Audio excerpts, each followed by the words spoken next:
दुसरी गोष्ट म्हणजे अनुवंशिकता हे पण एक महत्वाचं कारण आहे. कारण जर द्यायची झाली तर ज्या घरांमध्ये वडिलांमध्ये किंवा बाकी फॅमिली मेंबर्समध्ये व्यसनाचा वापर आहे त्या मुलांमध्ये पण व्यसनाचं प्रमाण जास्त दिसलेलं आहे. त्याचप्रमाणे मानसिक ताणतणाव किंवा भावनिक समस्या ज्या मुलांमध्ये असतात तर कुठे ना कुठेतरी त्या समस्यांवर उत्तर किंवा उपचार म्हणून ज्याला आपण सेल्फ मेडिकेशन म्हणतो ते म्हणून कुठे ना कुठेतरी व्यसनांचा वापर केला जातो.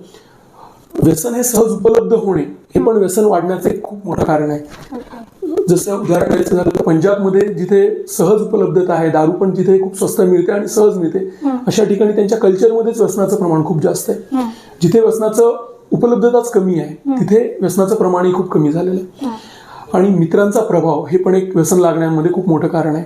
कुठे ना कुठेतरी नाही म्हणता न येणे किंवा एखादा चुकीचा आयडॉल असणे, एखादा मित्र असतो जो आपल्याला स्टायलिश वाटतो त्याचा अनुकरण करण्यामागे या गोष्टींचा वापर वाढतो.